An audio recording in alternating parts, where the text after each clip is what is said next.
Hello and welcome to lesson number 4. So in this lesson today we will discuss performance art. And you probably remember that in the last lesson we had a lot of discussion about action painting. We talked a lot about the developments of abstract expressionism in the United States. We also talked about informal art and movements like Kaprow, for example. So we talked about these artistic manifestations that were already trying to transcend more classical ways of addressing painting, for example, and also that were very connected to the topic of the human body in movement and of specifically in painting of transcending the limitations of the canvas. So for example with Pollock, with Jackson Pollock in the United States, and the appearance of action painting, the focus of this kind of painting was really on the action of painting and on following bodily impulses and following gesture and incorporating this gesture as the artistic process itself. So this idea of creating the artwork not focused on the object or on the end result, but focused on the process of making is something that also was transported to performance art. So the appearance of performance art is very, very connected to action painting, and it's very connected to the legacy of Jackson Pollock. At the same time, performance art, as you remember probably from one of our previous lessons, performance art also appeared as a manifestation of art in its own right, with the Dada, Cabaret Voltaire in Zurich, and the Futurists in Italy. So you probably remember from the previous lessons the Futurist performances, which incorporated sound and which had this component, and that's why they are performance art is different from theater, because normally it involves audience's participation and integrates also elements of chance. Of course, nowadays performance art is not so distinguished from theater, and there's many different approaches depending on the authors, but as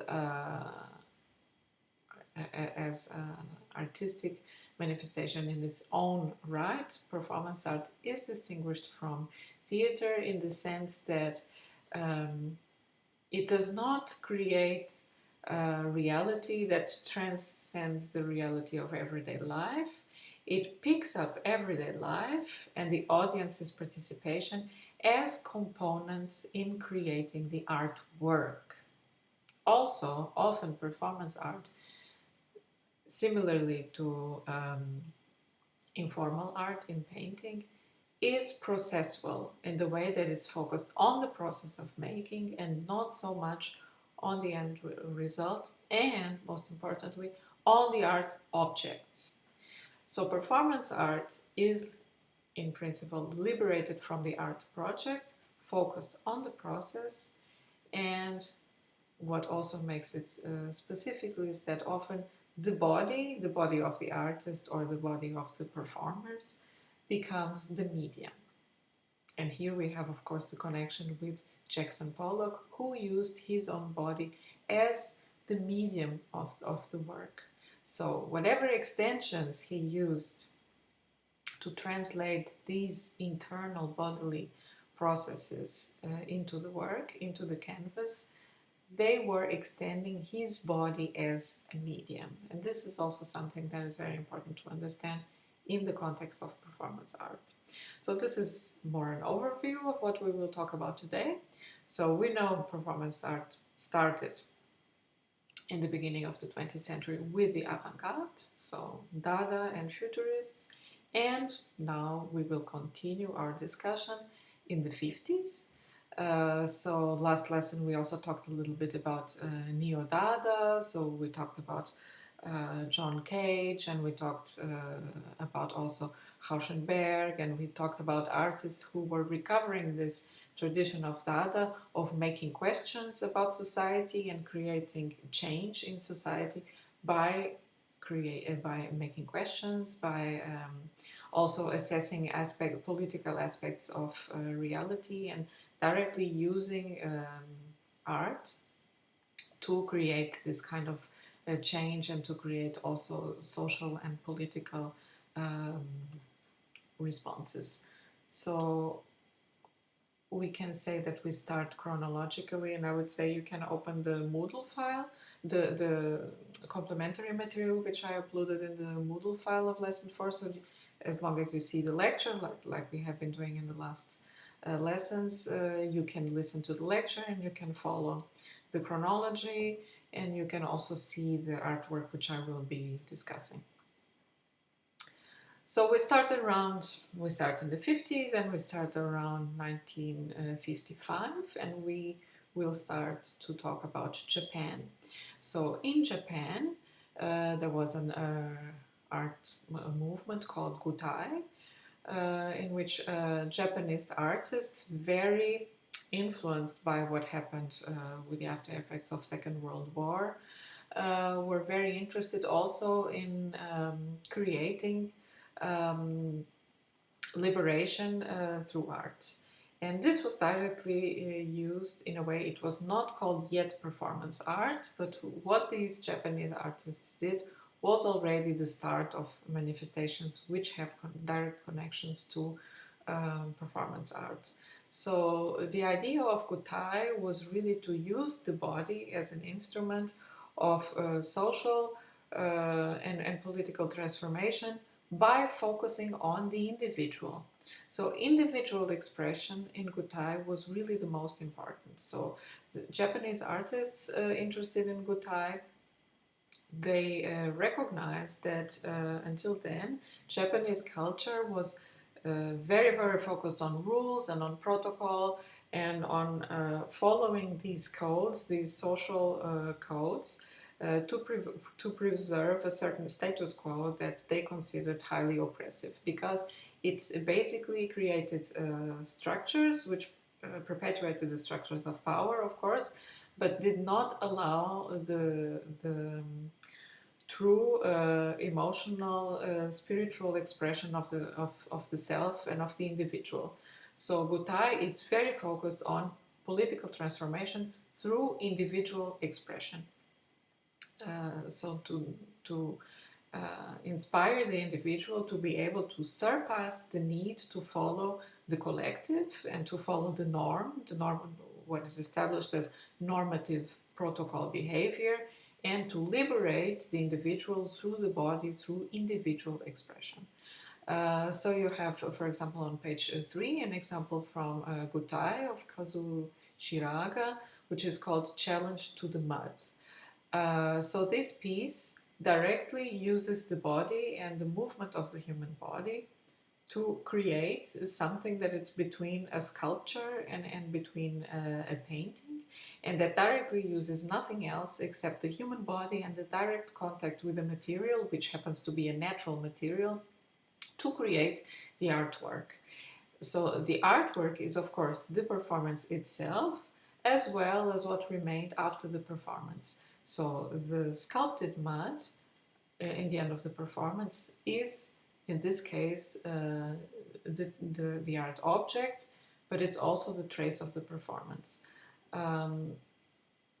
So the idea was really to create an artwork that was free from the art that stands in a wall or that stands in the room, that it's not static, it's not immobile, but it has a connection to lived time, to the time which is experienced. So this was a way of creating a new kind of painting, which is not a static painting. Here, of course, we can make connections to the still life, and this is important also in the context of performance art, because often performance art picks up some ideas of the still life as a genre, in the sense that it's also dedicated to the questions of time, to metaphysics, to ideas connected to the cycle of life and death, to ideas of permanence and impermanence. So conceptually, these genres are very, very similar. But the difference is that, for example, here in Gutai, these topics which are connected to still life appear as something which is produced through movement, through lived experience, and the object itself materializes this idea of time and movement.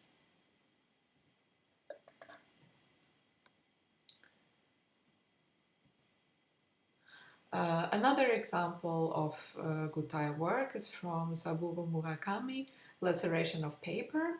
So in this case, Murakami, it's from 1956, and Murakami's Laceration of Paper was in a room which was installed with large canvas-like structures which had paper, and the performance was really about exploring how the human body and the human mind and action and in will can surpass boundaries. So the paper was used as a metaphor for boundaries and for breaking through these boundaries. So of course the topics here are about limitations and potentially oppressive structures, but also this very empowered visual idea of how through persistent action, directed action, it is possible to go through these limits. So it's a piece that has a lot to do with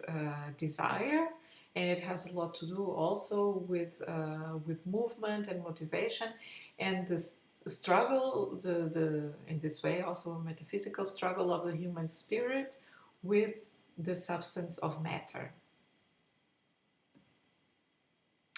Another performance by Gutai, it's by Shiho Yoshihara, Please Draw Freely, from 1956, which deals also with this idea of individual freedom. So the artist Yoshihara installed in a park a canvas, a drawing surface with pens and other drawing material, and invited the audience, the passers-by. It was not a formal event, so it was a more free standing situation, and invited the audience of every age, of every cultural level of education to participate in the work by drawing freely.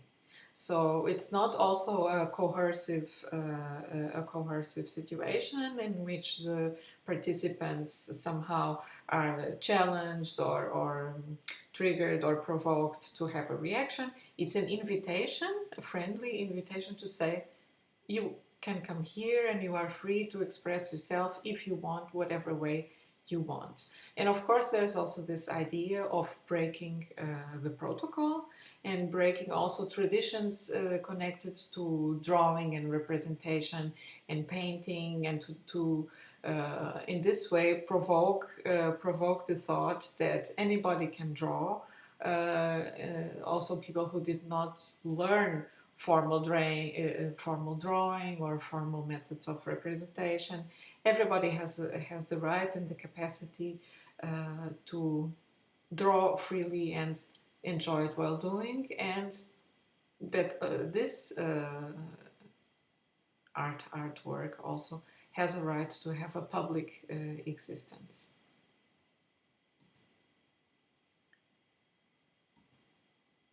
What also made this work especially interesting was that for one of the first times, the audience or the viewers of the work are not passive. So they are not just agents who are contemplating, evaluating, or even judging the work. They are active participants in the art-making process.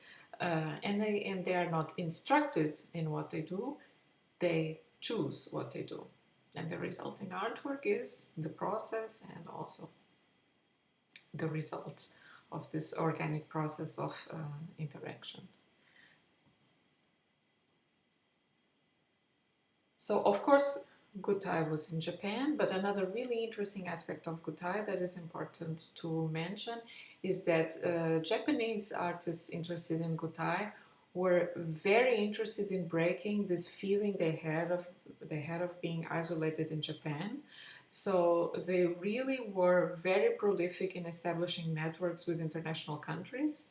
They wrote extensively to artists in other countries and traveled as much as they could to be able to get to know artists who were working in other countries, how things were developing in other countries, and also bringing out their own ideas. So this idea of freedom also and certain independence from the cultural of origins, so a feeling of openness to what's being done outside, but at the same time bringing their own influences and bringing their own impulse. So in this sense, Gutai can really also be explained as a desire for individual fostering, boosting individual expression, and at the same time an openness to a more global awareness.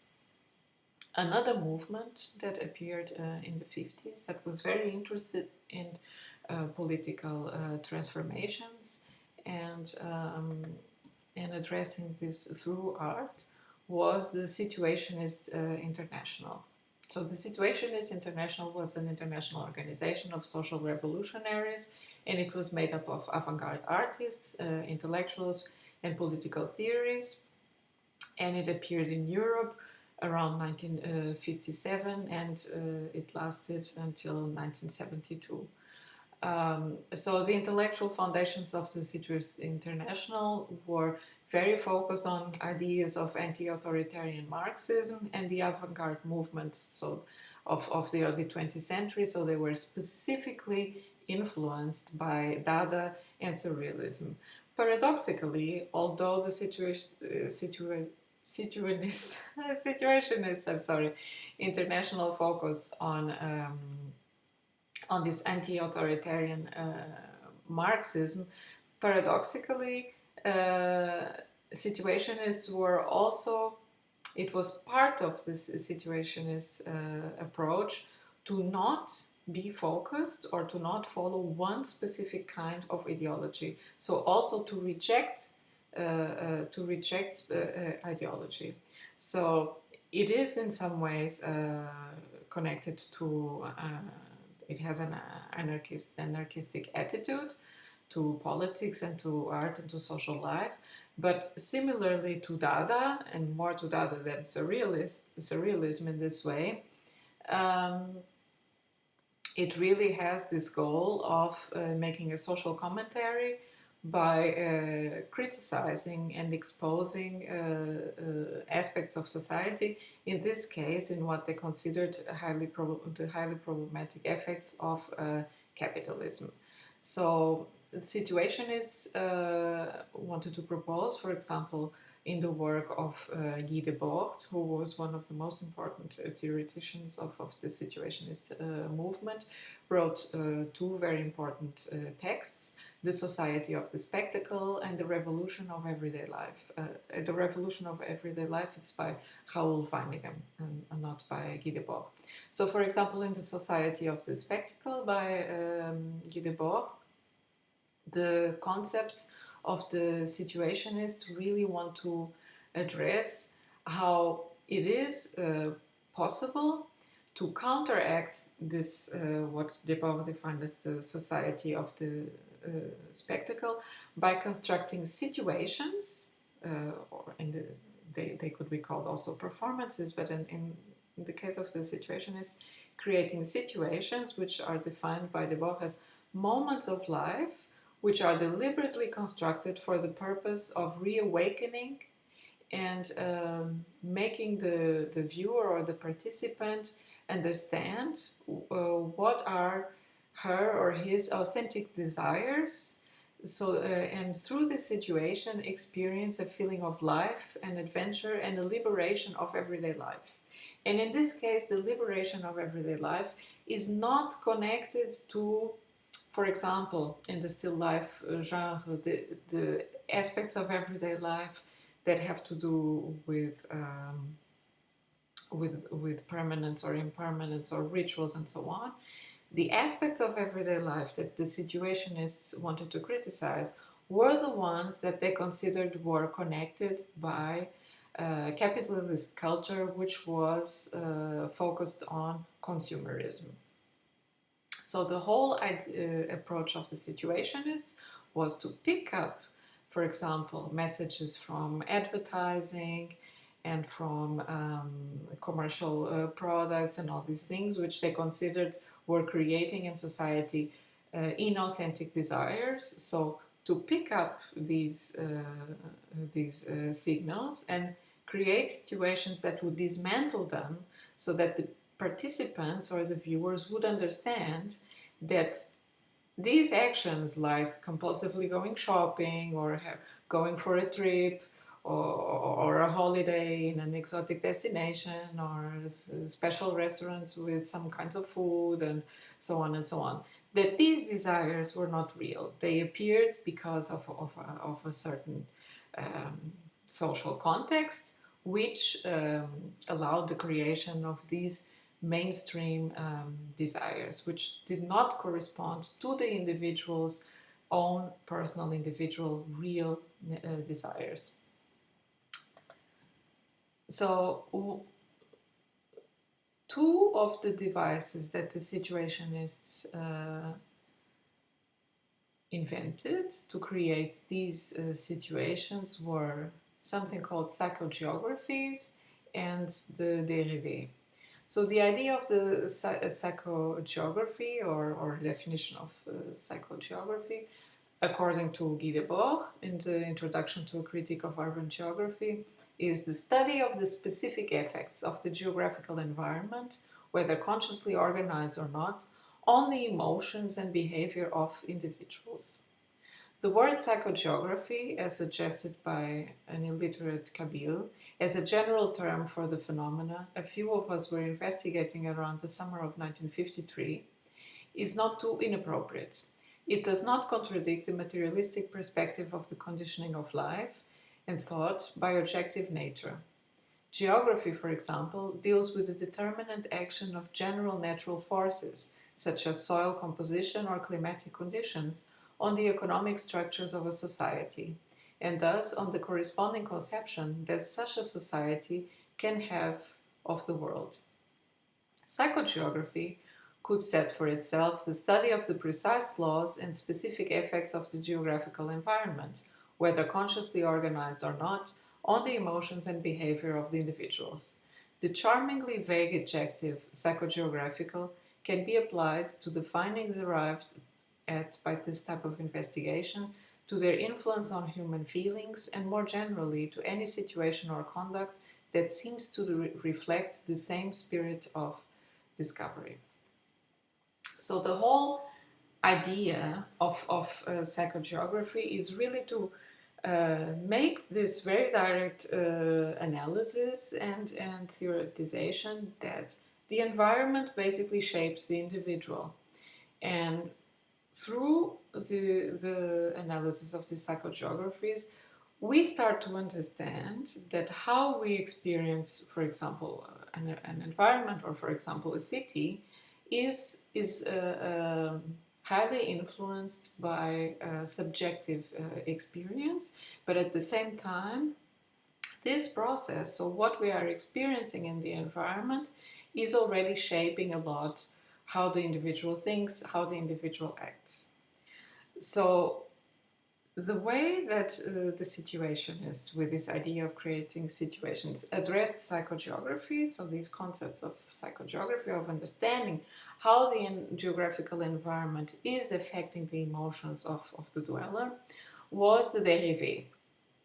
And the idea of basically, what is a dérivé? The dérivé was Spaziergang, so drifting, walking through the city without plan, without aim, without goal, just or taking random paths, just experiencing. And through this pure, goalless, not motivated, not aiming anything, through this kind of more spontaneous encountering with the world, the experiencing person gets, first of all, more aware of their own desires. So where do I want to go? Which path do I want to take? What am I really interested in? So following more these internal impulses and being able to access this process instead of passively responding to what the environment tells the person that the person should do. In this case, following established signs or established routes or established protocols of interaction with the city.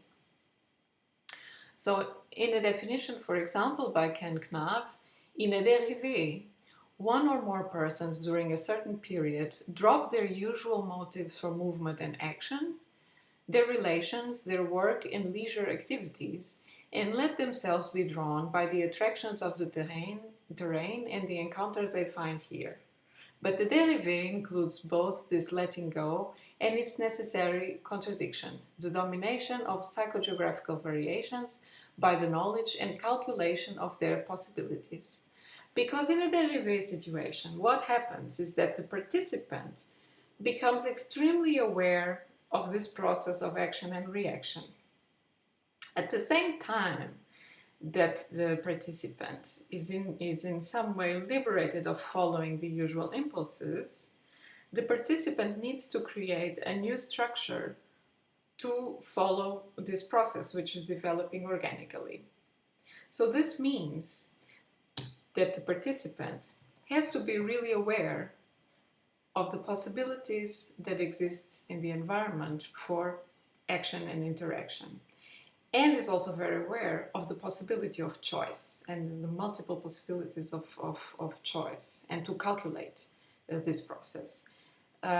This is, by the way, important for your Aufgabe, because part of the components of your Aufgabe, especially in the later stages, the ones that you are interacting with the city, they do take some of these components of the dérivé, in the sense that you were invited to walk through the city and find these spots and bring these objects which you had at home from this collection, and creating new narratives and new situations through the interaction with this new context, and also with the interaction of your own body and potential other bodies. So in some ways we are using a dérivé approach. So you have some examples. Also, the Situationists had a lot of interest in architecture and urban design specifically. They were very, very interested in the idea of using psychogeographies and using the dérivé as a way to reinterpret the city. So you have some examples from the work from Situationists. Also how they represent the city, that the city is not represented as the usual cartography, so the usual representation of the streets and the urban design as this kind of linear process of going from A to B, and the different paths and the different routes. The psychogeographies are represented as a very organic process in which the actors or the participants in these movements in the city add a lot of their own subjective experiences, their paths, and the associations. So, for example, on page 15, you have a wonderful representation of psychogeographies, which includes, yes, the paths in the city, but also fragments of texts, fragments of pictures. So we have much more an idea of this emotional, experiential way of approaching a situation and of approaching and experiencing the city.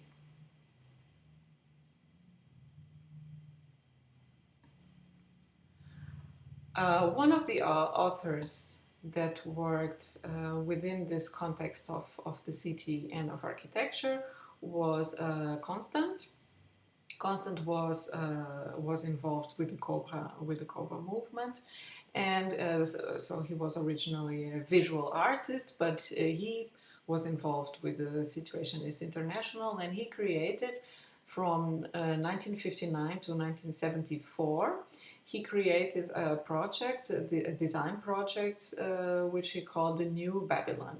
So basically, this project of the New Babylon was the project or a proposal for a city, which was designed as an anti-capitalist manifesto, so to say. So a city of the future, and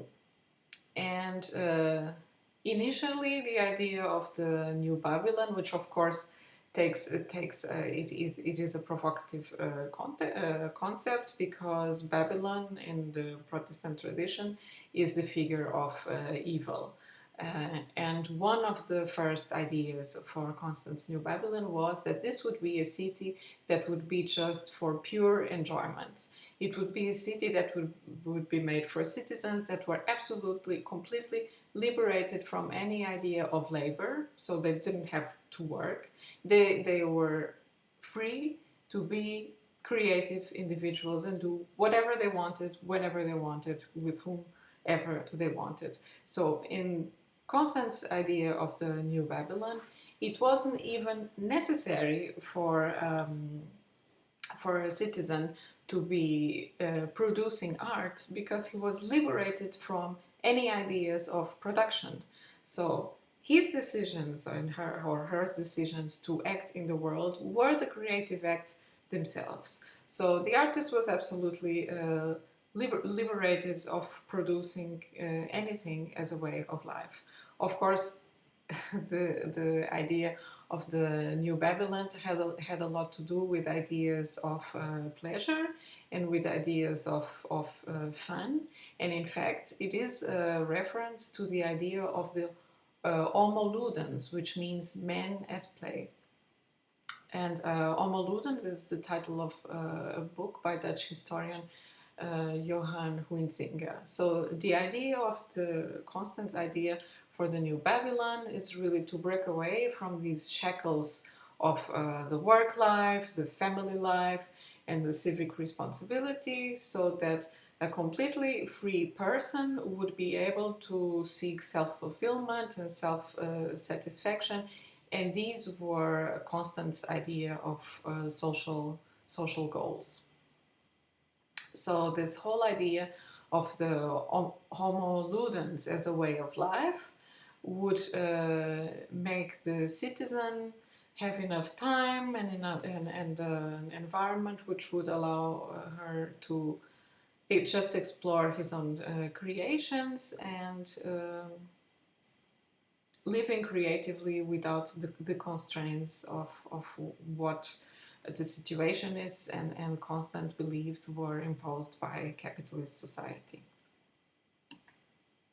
So you have some slides with some sketches for Constant's New Babylon. So also architecturally speaking, we have this kind of abstract, very sometimes puzzling idea of something that is a city that doesn't really look as we would imagine a city, but it is his idea of the city of the future, also as a kind of open-ended, unfinished process that would take place organically. But we can't say architecturally, or in terms of history of architecture, that Constant's New Babylon can be included in this idea of the megalopolis, so the large-scale futurist cities, although with this very specific aspect of an unfinished process.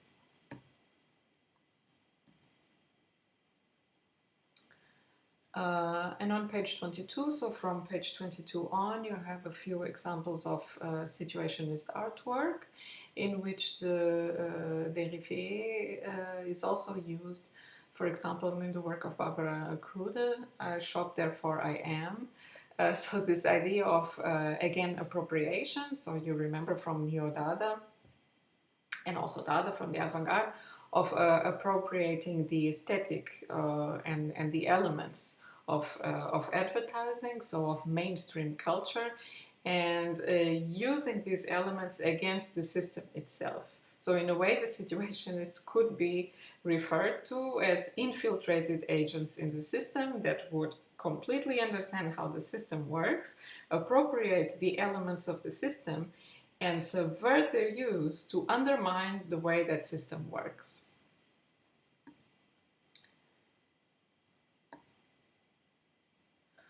And now we transition. Of course, we cannot really say that all situationism happened and then it ended as a movement and then the happenings started. It wasn't really like that, because as you can see, many of these manifestations were happening more or less simultaneously. So this was the post-World War II new avant-garde movements, which of course followed all these social transformations that happened as a reaction to what happened in the war, but also as a reaction to an increasingly capitalist society. And the intelligentsia and the artists' desire to really bring attention to this, but also by breaking ideas of having an artistic and intellectual elite that would be a closed privileged system in itself, and also having in common these different artistic manifestations, making a connection to lived experience to the citizen. So most of these performative artworks really rely on the active participation of the audience. So another manifestation that appeared also as a consequence, but at the same time as a reaction to abstract expressionism and the social changes of the late 50s, were the happenings. So the happenings also draw from this tradition of Dada and Futurism, and they were led by Allan Kaprow, who was an artist and also an art theorist and critic. And the idea of the happening, we can say that the happening in some ways was what led to performance as a real genre. So the beginning of performance art as a genre could have started with the happening. But as I always say, the distinction is not very, very clear, but it has been classified in this way. So the happenings, as led by the theory and the ideas of Allan Kaprow, had this very strong focus on the participation of the audience in the way that the participant would experience the performance, and this would not be just a transformative itself. The participant would be participating in the creation of the artwork by the participation, whatever shape this would take. So often the performances of Allan Kaprow involved music. He was very interested in the work of John Cage with sound. So often the performances of Allan Kaprow involved sound, and also the work of Rauschenberg was also important. But Kaprow was also very interested in integrating and appropriating space, so spatial properties in the performance, and to seeing how people would react to these interventions in space. And so for this, and he was also one of the first artists to work conceptually. So we had already some approaches that could be close to the beginnings of conceptual art with Dada and with surrealism, but really the first steps of art as a concept were already being taken by Allan Kaprow in the format of the happenings. What also distinguishes the happening from performance art was that the happening really had a very ephemeral quality. So happenings normally happened in a specific time and place, so also a created situation. And the happenings of Kaprow had left very few traces, so very few of them were documented. And this was also part of the concept that the experience of participation was more important than the creation of an artistic object. So in this way, it was assumed that it was an ephemeral happening that was taking place in a specific time in a specific context with a specific number of people. And even if this happening would be reenacted, the artwork would never be the same. So it was assumed to be ephemeral, with a lot of chance and random components, so unpredictable, and this was a fundamental component of the happening. Of course, the happening also had this focus on the potential creation of transformation processes. And this is going to be picked up by a movement which I will be addressing to next, which was Fluxus, and specifically in the work of Joseph Beuys. So you have on page 25 an example from Allan Kaprow. This one is called Rearrangeable Panels, in which we see these panels which were rearranged in this case for this specific installation setting. So you see that there's already connections also with installation as an artistic genre, and it picks up elements that we could say there's elements of collage, there is some elements of decontextualization, so also could be like the dérivé, also of assemblage. So it is an assemblage of different recycled, recontextualized objects put together in a specific situation with this configuration. But Kaprow's idea with the rearrangeable panels was that after they had been installed and dismantled, when they were reinstalled again, they could take different shapes and different configurations. And this meant that, for example, the curators who would be working with this material for the new installations, the curators would be in a way forced to make choices when reassembling the work. So this was a very important component of Kaprow's work. So that the curator in this case also becomes an active participant in the creation of the artwork. This means that in some way Allan Kaprow was giving this or making this statement that the main problem that he wants to address through the artwork is the integration of all the elements in the artwork: the environment, the constructed sections, time, space, and the people.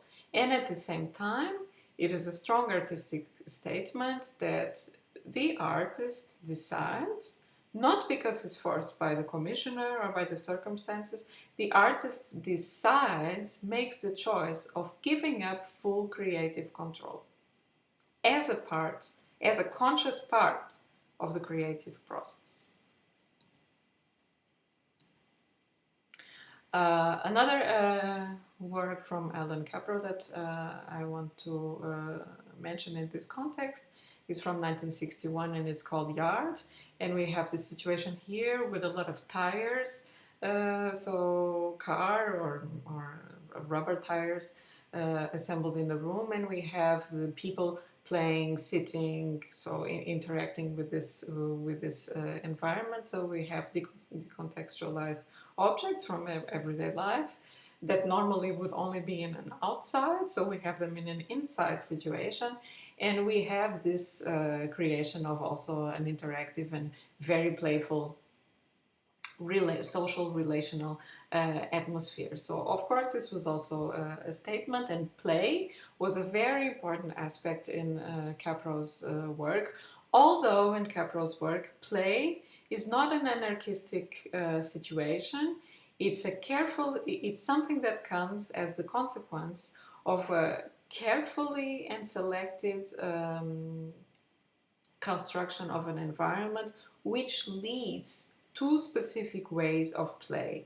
So in some ways the participant is not absolutely free to do whatever would come up, because the situation somehow, or the installation somehow, already has some components of rule.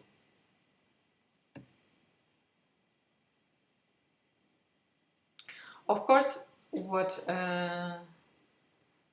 Kaprow also wanted to create with yard, and that's why the piece is called Yard, and that's why the name of the piece, in this case, conditions the kind of play that's going to happen in this space, is to evolve in the participant this memory and this idea of playing in the junkyard, which is something that, for example, in the United States happened a lot. And that's why the elements which are used are car junk, so to say. Also, what the piece tries to show is what for Kaprow was really, really important. He was really interested in using the happening as an artistic manifestation that has the capability of transcending the boundaries between art and life.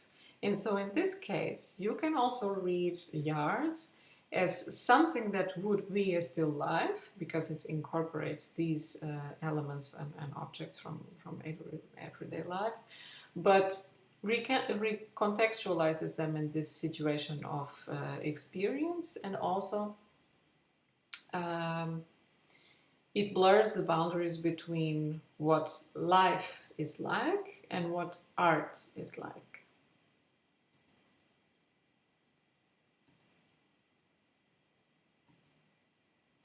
And then we have an example also from Kaprow, 1962, which is called Words. And here we also see that there is a lot of connections to situationist approaches. So we have a kind of interactive environment in which urban texts, what Kaprow defined as urban text, so references to graffiti, billboards, newspapers, conversations, or even a lecture, they are put together in a room.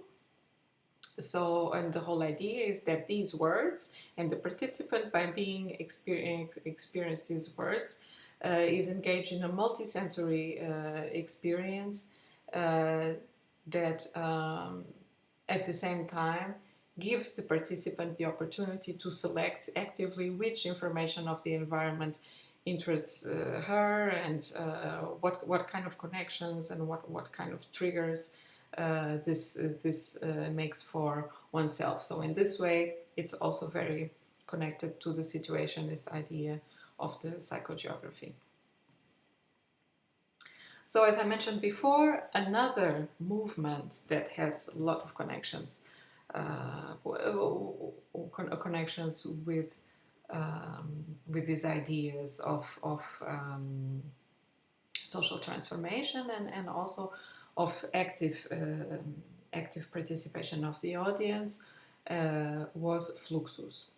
So Fluxus, of course, also picks up futurist and Dadaistic ideas of art as life. So the dilution of the boundaries between art and life, and is very interested in the idea of bringing art to the masses. So it also picks up aesthetic and theoretical concepts of Marcel Duchamp, in the sense that Fluxus, and that's why in this way it's a little bit distinct from the happenings, because Fluxus uses humor as a strategy to criticize and to mock, to make fun of the art world and of an idea of high art. So by appropriating elements of daily life, and by creating things that we could say that they are banal and of very little value or importance because they are from everyday life, Fluxus artists specifically pick them up and incorporate them and address them as the art work. So one of the artists who was very representative of this idea of Fluxus was Joseph Beuys. So Fluxus has, of course, a lot of connections with also with minimalist art and of course with conceptual art. But we will talk about conceptual art in the next lesson as a genre in itself. This lesson is more connected to the performative, although also with Fluxus and in this kind of manifestations, performative artistic manifestations, the boundaries between the different art genres became also more and more diluted. So happenings and performances, integrated elements of also of painting and of sculpture, of advertising, of voice, of sound, of installation. So more and more we were going into the direction of what we nowadays in our discussion call intermedia. So to work between mediums and integrating different mediums to create the artwork. Also, Fluxus was very interested not in the making of the art project, but in the creative process itself, not as something that ends up as an end product, but as something that evolves organically. In some ways, Fluxus also had a lot of connections with Gutai, in the sense that Fluxus artists were very, very interested in making connections between each other. So Fluxus artists worked internationally in different places, used many strategies, for example, mailing things to each other and working in this way, also like the surrealists and the idea of the cadavre exquis. So it was a network of people who would work either alone or together and complement each other's work. So often there was this idea of keeping things in flux, so not having these structured rules of how things would work, having a lot of openness and space for chance events and chance unpredictable factors and encounters, and deliberately incorporating them as the work. So again, the focus of Fluxus was in creating artworks that were more interested in the process and less in the result or the creation of an end product. So liberation of this idea of the product. One of the artists that can be said was also one of the most important contributing figures in conceptual art, but she's mostly associated in the beginning with Fluxus, was Yoko Ono. Yoko Ono in the mainstream still often is referred to as the very bad woman who was responsible for the end of the Beatles, because at some point she got married with John Lennon. But in fact, in artistic circles, Yoko Ono, much before she had any connection with John Lennon, she was already a pioneer in conceptual art and in performance art and in feminist art. Yoko Ono was one of the most influential artists of the second half of the 20th century and is still active nowadays and has really really very impressive career with very important, significant contributions. So Yoko Ono defined her approach in art. What I'm trying to do is to make something happen by throwing a pebble into the water and creating ripples. I don't want to control the ripples. So similarly to Kaprow, Yoko Ono was very interested in using minimalist components to create an artistic statement that would have some kind of effect. She was not interested if it was the minimum effect or the maximum effect, but some kind of effect. So she was interested in using one artistic statement and then see what would happen. So most of Yoko Ono's work is participatory.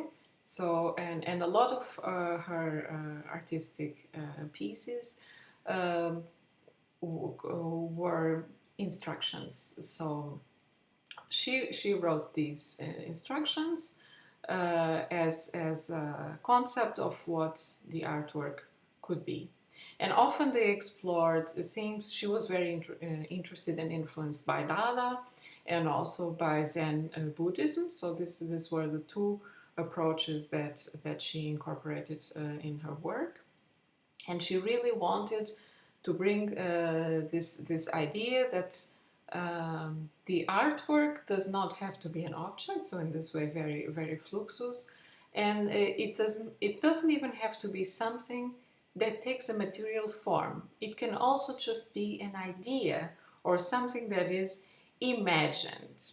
And this idea of imagination is very very important when referring to the work of Yoko Ono, because in fact only recently in the last years it was properly attributed to Yoko Ono that she wrote the lyrics to the wonderful song Imagine, which was attributed to John Lennon alone. She wrote the lyrics for Imagine. This was from Yoko Ono. But Yoko Ono very generously did not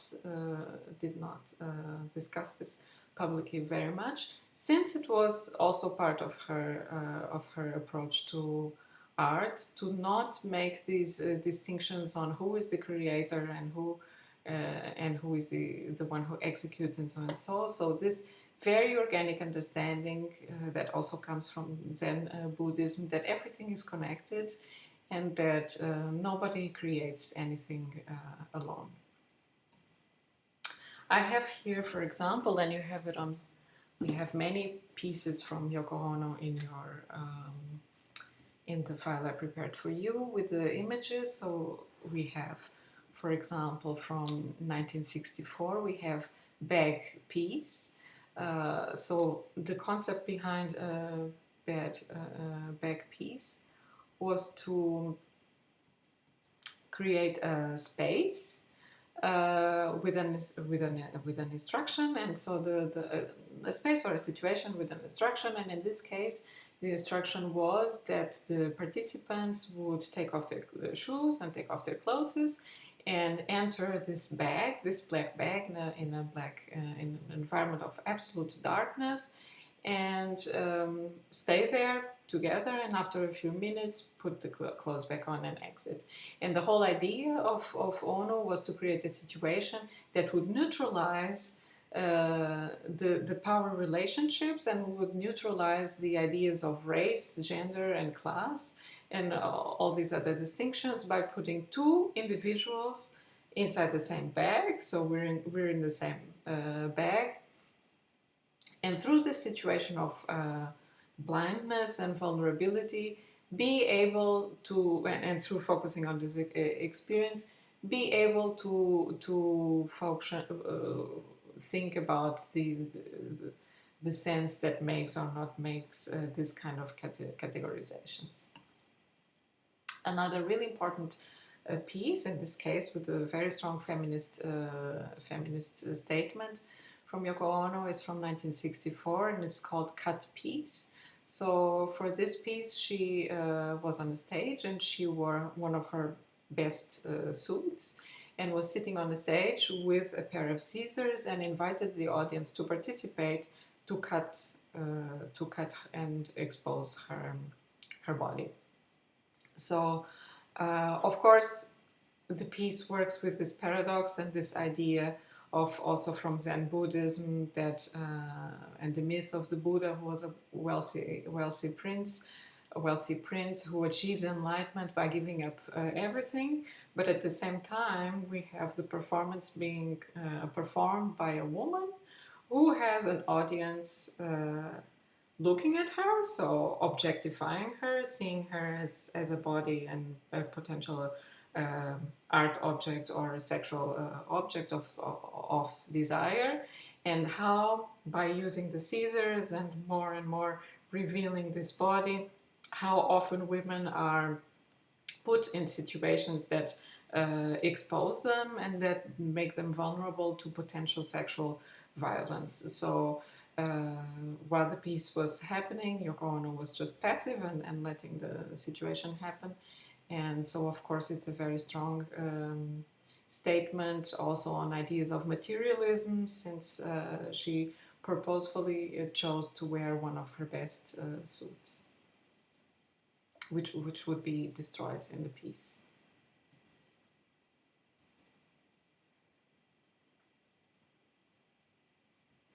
Another important piece from Yoko Ono that we have, and then this is a direct reference to the work of Marcel Duchamp, and it's from 1966. Yoko Ono was working progressively more and more towards, although she always incorporated elements of performance, she was very interested in conceptual art. But in this piece called "Play It by Trusts," aka the white chess set, this is a direct reference to the work of Marcel Duchamp, because Marcel Duchamp, for a long time, for decades, Marcel Duchamp at some point decided to completely suspend his artistic career and was just playing chess professionally. And for a long time, people thought that he would never make art again, but he did. But for a long time, he was just playing chess. He was very interested in this. And Yoko Ono makes a reference to Duchamp by creating this white chess set, which basically changes the game, since there are no distinctions between blacks and whites anymore. Everybody is neutralized as the same, something that happens in the same field with very little distinctions. And the work came with the following instructions. Play it for as long as you can remember who is your opponent and who is your own self. So it adds the component of time, and it adds the component of the illusion, the first illusion of the idea of opposition, and for how long this idea of opposition can be sustained. And this brings a topic which was very important in Yoko Ono's work, and is still very important in Yoko Ono's work, which is a very strong anti-war sentiment. She's always incorporating these ideas between of the dialectic between war and peace, and how conflict resolution can be achieved by understanding that it's not about seeing things as black and white, but how to understand that in many ways people are the same, of course with their own individual differences, but it's about understanding how to share an experience and how to be able to communicate. Also from 1964, and because before I mentioned her work as a series of instructions that not all necessarily material objects, so really focused on the ideas. So Grapefruit is also an artwork, and this is the name of her book of instructions, and it shows also that Yoko Ono's praxis in this way was also very Fluxus, in the sense that it's not restricted to one specific kind of medium, and like many conceptual artists, for example, shows that it is possible to be a visual artist and addressing this through media such as writing. So creating images that are not necessarily a painting, so traditionally called visual art, but creating images which are, of course, of a conceptually visual nature through writing. So Grapefruit is also an artwork, and it's Yoko Ono's book of instructions and drawings. So I actually have it here.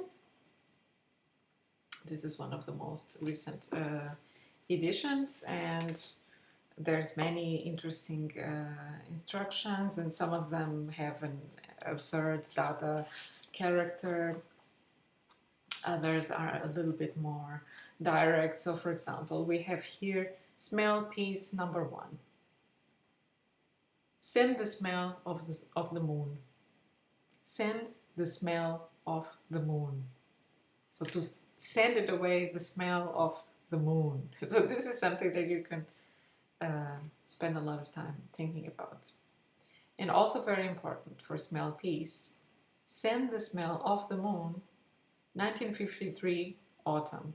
So only by these very minimalistic elements in the texts, a whole imagination can be created, the narrative, exactly like you have to do in your Aufgabe, with very small elements that give an idea that this narrative can be already located in space and time eventually. Smell piece number 2. Send a smell to the moon. 1962, winter. So these are just a few examples. In the files I uploaded to you on Moodle, you have a little bit more ideas.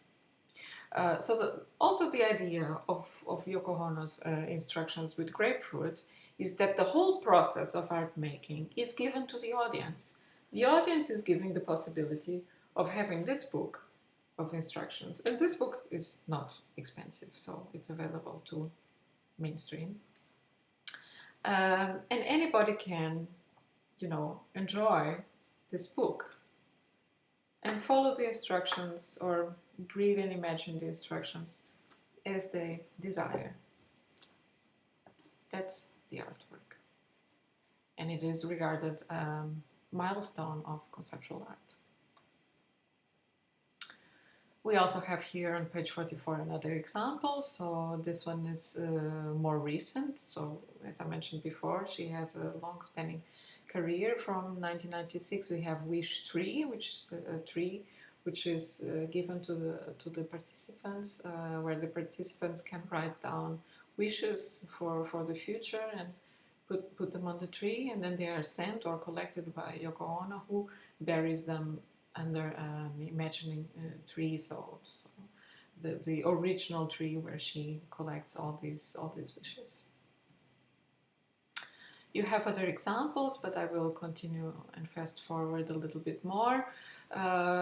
So we are still talking about Fluxus, although now we spent a little bit more time with the work of Yoko Ono because I specifically am very interested in her work. Now I will talk about another artist which I am specifically very interested in, which is Joseph Beuys. So Joseph Beuys was also involved with Fluxus, and he is in Germany, of course, a very known figure.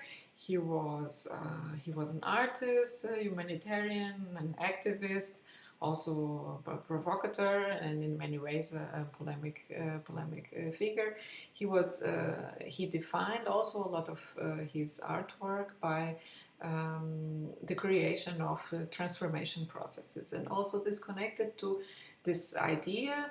And Joseph Beuys really also revolutionized the art world by bringing up this idea that everybody can be an artist, in the sense that everybody can create something and can change the world through positive action.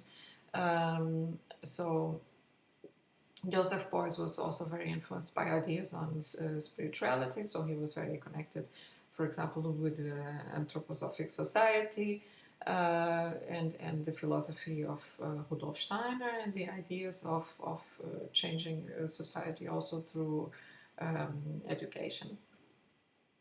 So in this way, Joseph Beuys really addressed transformation processes through creativity and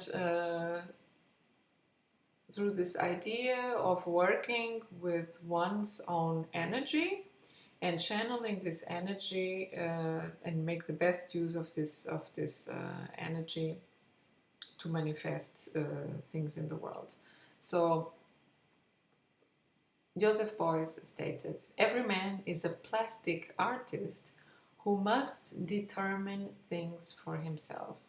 So this idea of the plastic artist means that it is up to the individual to take responsibility to how one shapes one's own life, so to be the creator, the active, responsible creator of one's own life. So this idea, and to determine things for himself. So this idea of emancipation and self-determination, that it is up to the individual to choose and to decide how this process is going to take shape, but at the same time accepting the organic nature of this process.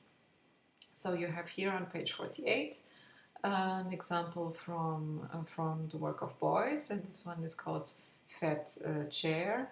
Beuys was also, of course, he was interested in Fluxus, and he created a mythology also around the creation of the idea of his own artistic self. He had an experience. He was a pilot during Second World War, and his plane was shot. So he had an accident, and he created a mythology. It's still not very clear sometimes in some records if this story existed as was described exactly like that or not. But Beuys created a narrative or a myth around the birth of his own artistic self or his artistic persona, which was connected to this experience he had after being shot when flying as a pilot during the war.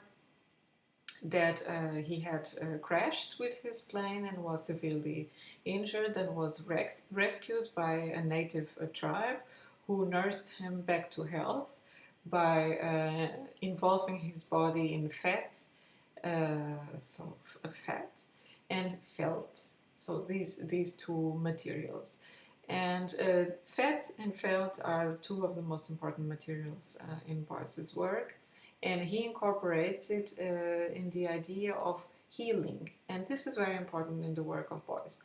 Beuys was very interested also in picking up these ideas of shamanism and of the idea of the artist as a shaman. So, of course, this also brings us back to some ideas that were already brought by informalism and interested in primitivism and approaches to tradition that incorporated art with shamanism and with healing techniques.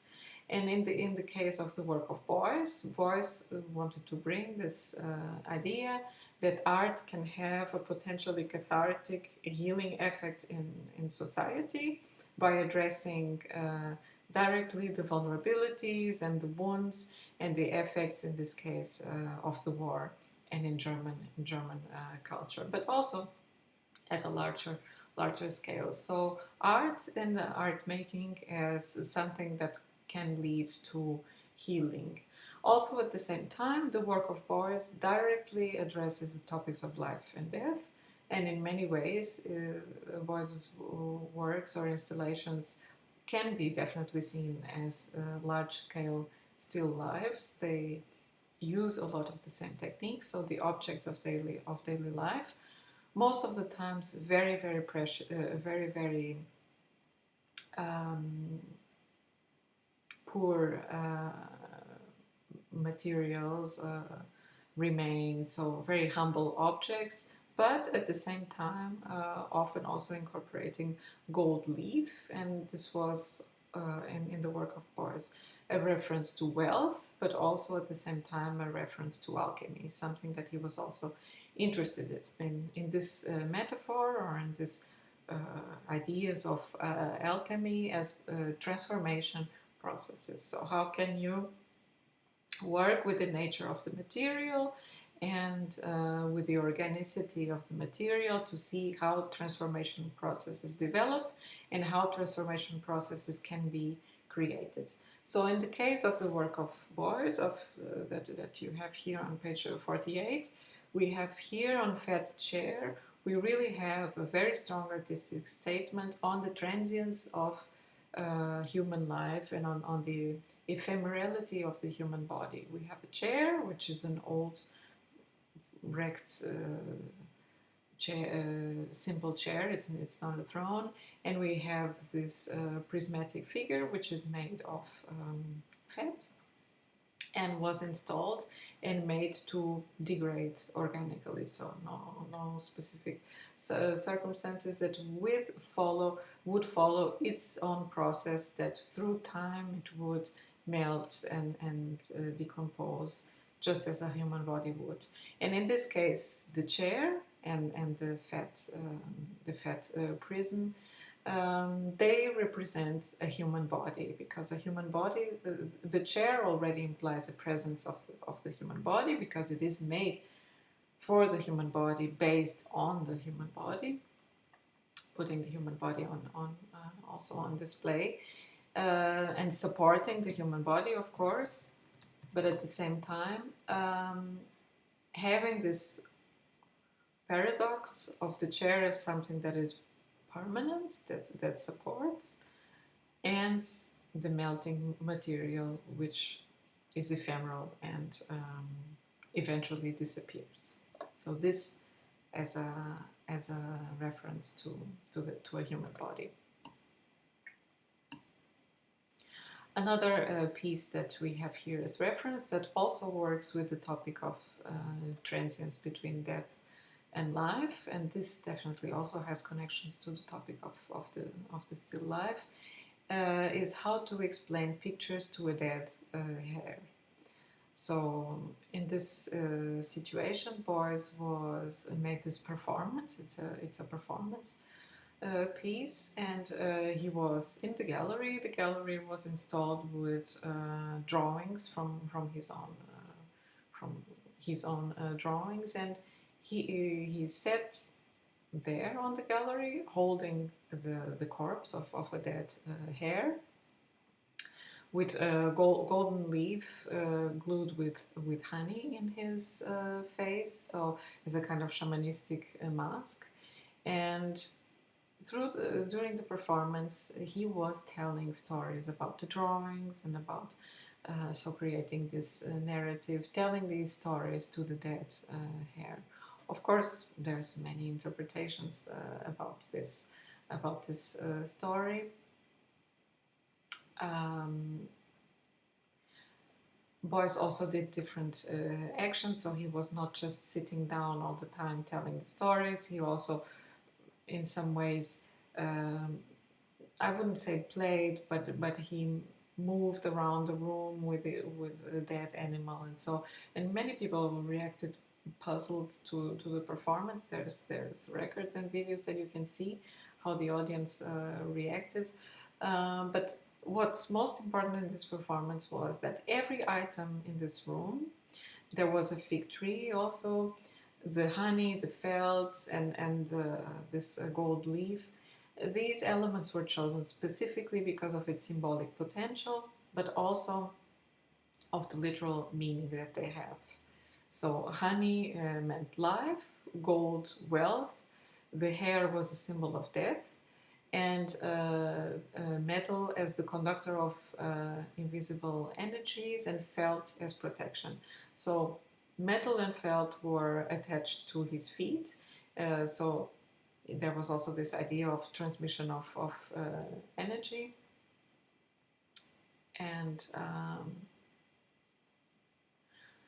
what's also interesting about this, and that also would inspire many artists after Beuys, was that he created a new visual syntax that was, in a way, making us a self-referential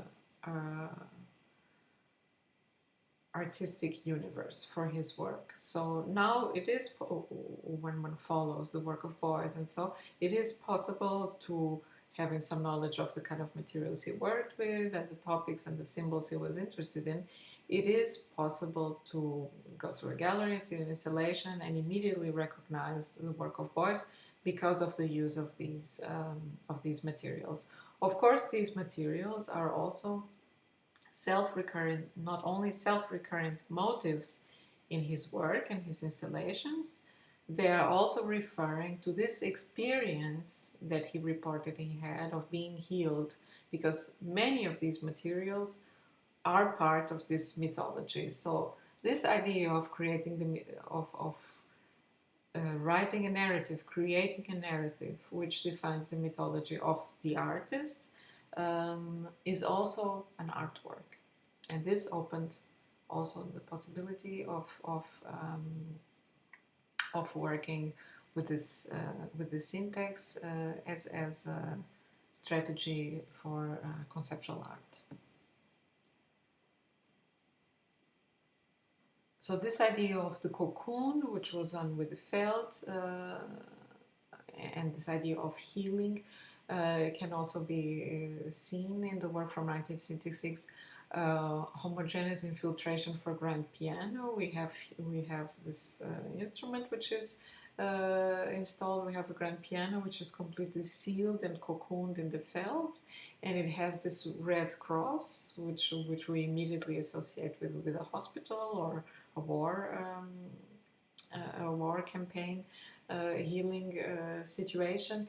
So we see an object which is also decontextualized. So it's not really prepared to be performed with its usual function. It's obstructed. It's sealed in this cocoon, which is somehow protecting, preserving, and healing, but at the same time offers in the imagination this possibility of being something that is going through some internal process of transformation.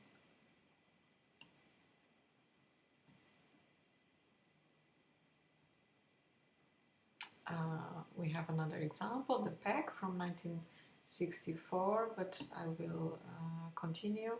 This will be a longer lecture than usual because we still have a little bit more to discuss, but this lecture is also longer because it's meant to support your work for the Aufgabe. But we have, for example, two more pieces from Boys. So from 1964, the pack, and you can see already the use of felt and use of the materials, and this is of course a reference to the war. We can have these associations of what kind of pack, but it's also a reference to one of the most important, I almost forgot, topics in the work of Joseph Beuys, which is his activism and his interest in ecology. And this was really fundamental. So Joseph Beuys was also one of the founding members of the Green Party in Germany, and he was very politically involved exactly in this idea of nature's preservation and of taking positive action to save the planet. So within this context, also another piece from Joseph Beuys from 1982 to 1987 is called 7,000 Oaks, City Forestation instead of City Administration. Beuys was very interested in politics, so besides his own work as an artist, he saw, in fact, as his work as an artist, his work as an educator, so he worked also in teaching. He had many followers, and his work as an activist. So for him, there was no distinction between, in this way, very Fluxus, no distinction between the artistic work as his work in the gallery or his work doing drawings or installations or so, and his work as an activist or as an educator. For him, making art and creating these transformation processes in life, through life, was all the same. There were no distinctions. So the whole idea of the creative process as the creation of transformation processes. So, for example, the idea with 7,000 Oaks was to plant in the city of Kassel in Germany, where the Documenta would happen, was to plant these trees. So, in the words of Joseph Beuys, I think the tree is an element of regeneration in which itself is a concept of time. The oak especially so, because it's a slowly growing tree with a kind of really solid hard wood. It has always been a form of sculpture, a symbol for this planet ever since the Druids, who are called after the oak. Druid means oak. They use their oaks to define their holy places. I can see such a use for the future. The tree planting enterprise provides a very simple but radical possibility for this when we start with the 7,000 oaks. The planting of 7,000 oak trees is only a symbolic beginning. Contrary to its initiative, progressive features such as symbolic beginning requires a marker, in this instance a basalt column. Future goals for the project include an ongoing scheme of tree planting to be extended through the world as part of a global mission to effect environmental and social change, the purpose of educational activities, a growth of awareness within the urban environment of the human dependence on the larger ecosystem educational outreach, and an ongoing process whereby the society can be activated by means of human creative will and social sculpture. So in this sense, the work of Beuys was really, really revolutionary in terms also of art, because he created this concept of an expanded idea of art as social sculpture. So art that blurs the boundaries between art and life, and social transformation as social sculpture, which means being able to see human will and human capacity for action in the world as processes of transformation to lead to positive change.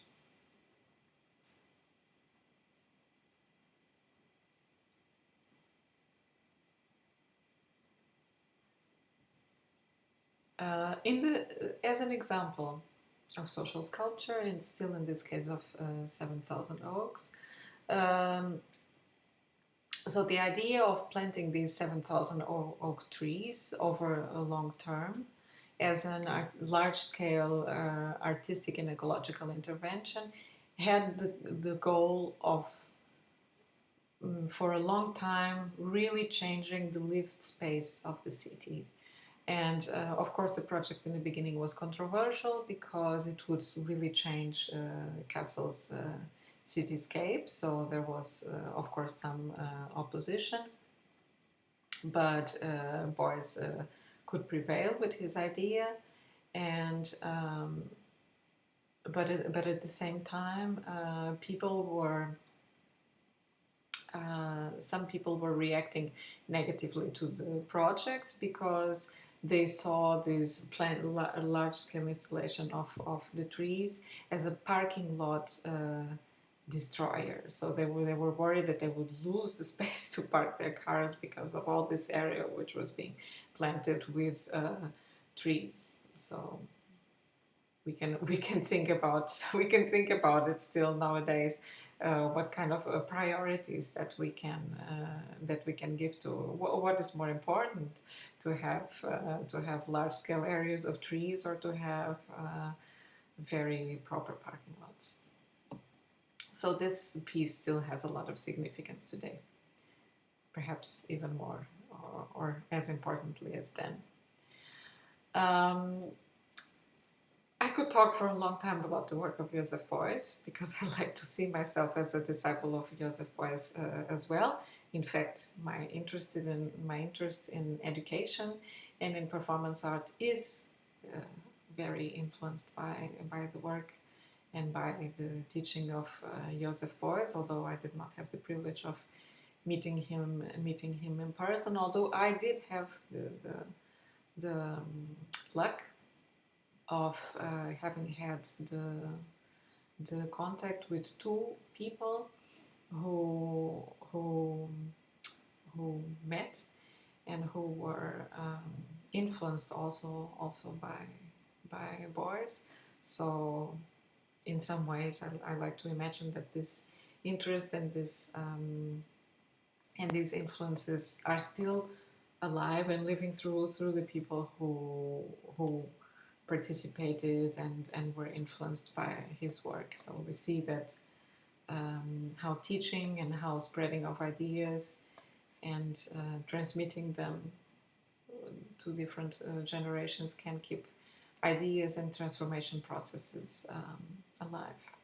So of course Joseph Beuys was also very important as he had contacts with many artists who were involved with performance art also. So he was one of the pioneers of performance art as a genre, and he influenced, for example, the work of, he was very influential in the work of performance artist Marina Abramovic, who is also a controversial figure. Of course, she's still alive, and she's still artistically active, but she was also one of the pioneers of performance art.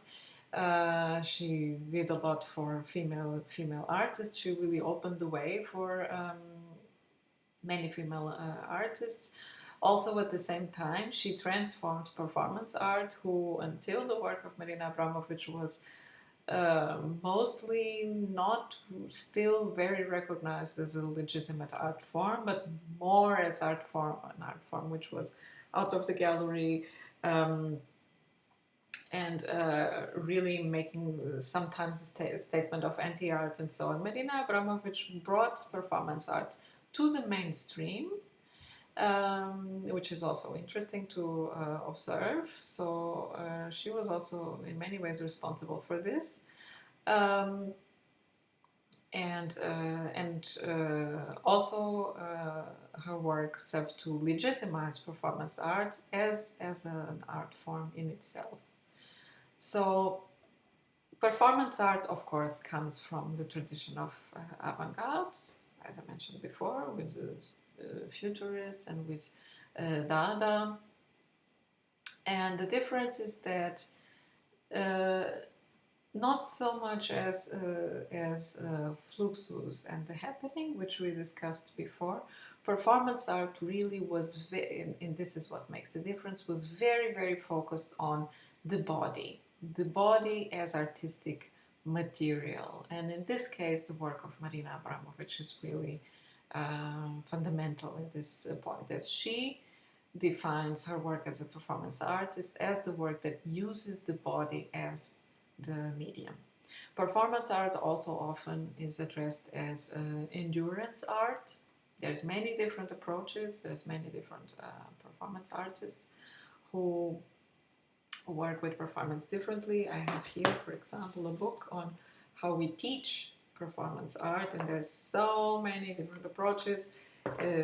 Often performance art by the performance artists is highly personal, highly idiosyncratic. It's very focused on also on individual processes and individual expression, although at the same time often directly dealing, and in this way it comes from the Dada tradition, directly dealing with social issues, with political issues, with gender issues. So feminist art is very, performance art was very important in the beginning of feminist art, to discuss feminist topics, also gender issues and gender identities, racial identities. So all these things, so performance art is really a field that directly addresses these very, very often very, very sensitive topics that often make people really, really uncomfortable. And one of the reasons for this is that it works directly with the body. So the human body, this I normally always say, it's my work also as a performance artist, the human body carries stories and histories. So the human body is the record of all our experiences, it's the record of our genetic experiences, of our environmental experiences, of our personal experiences. And most of all, it is the medium through which we experience life and we experience the world. We are constantly involved in this exchange process of from in, out, and from the out, within. And the body is definitely our medium of experience. And in the case of performance art, the body is also the medium of expression. And for that, it becomes the artwork itself. So just to give an overview, this would be a possible definition, of course.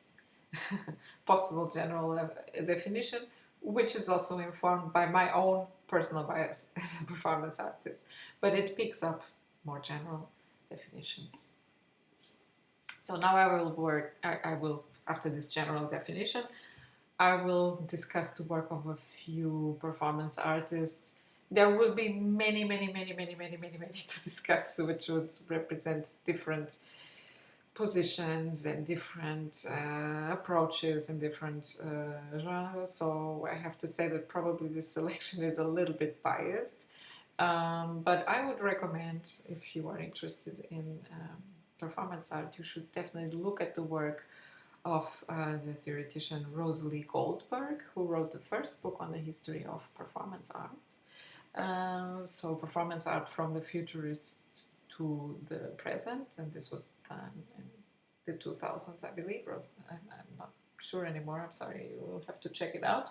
But there is a more recent compendium by Rosalie Goldberg, which is called Performance Now, Live Art for the 21st Century. And it's this book, which I definitely recommend, which has performance, intermedia. It also includes installation, and it includes some theater pieces. So it really shows how performance art has evolved a lot since the 70s and what performance art is now. An important aspect here of the subtitle of this book says Live Art for the 21st Century. And this is a very important hint, because one of the most important things about performance art is that it happens live. It might happen live before a camera, although normally performance happens live before an audience, but it happens live. And this is one of the differences between the carefully orchestrated stagings, for example, of theater and so, although theater also happens live, but it's different in the sense that the audience normally participates. So in theater we have something that is called the fourth wall, which means that there is this boundary, this virtual boundary, or sometimes it's a material boundary because there's a pit between the stage and the audience, but often there is this boundary between the audience and the performance. But often in performance art, this boundary doesn't exist. So in this way, it's very connected to Fluxus and to the happening, of course, in this sense that the boundaries are diluted and the performance is happening live. So there is a living body which is making these actions. So now I will discuss a little bit the work of Marina Abramovic, for whom this idea of performing live is especially important, since in the work of Abramovic, she specifically says, I do not rehearse my performances. I have the concept and I write the instructions and then I perform. So of course there is a lot of chance also, not controlling, being able to control exactly what's going to happen with the performance. But in the case of Marina Abramovic, her performances are also, they always address personal, highly personal topics. She also has, in a similar way to boys, and she met boys and she was very influenced by boys, she directly addresses personal topics, and her performances normally work with things that she's afraid of. She directly uses her performances to make transformation in her life. She chooses a topic she's afraid of, a situation she would be afraid to interact, and she uses directly in the work as a way to surpass the fear, to address the fear, or to exorcise the fear. So she has a personal history of having abusive parents, of being in the situation of being in a country which was oppressed by communism, and also of also having a war. So she directly addresses with these topics. Often the work of Marina Abramovic also deals with topics of violence and with the topic of self-harm. So I will leave up to you to make your own conclusions of how you feel about the work. But before making rushed judgments about Marina Abramovic's work, it's very important to understand that the work is very, very personal, and she has written her memories, and there's also a book, a biography of so the memories of Marina Abramovic. The book is called Breaking Through Walls, and it's written on a first person account. And there is another one which is called When Marina Abramovic Dies, and this one is written with a biographer that describes, for example, why often there is the use of blood within her performances, and why often she cuts and harms herself. And this has to do with the exercising of a family fear that existed in her family, which was the fear of hemophilia. And for this reason, Marina Abramovic was an extremely highly protected child. She was not really allowed to play and to develop as a normal child would, because everybody was always so afraid that she would get hurt and bleed and die because of these consequences. So it's not just a gratuitous exploitation of the idea of blood, although it can often and has often been criticized as exploitative, and this is a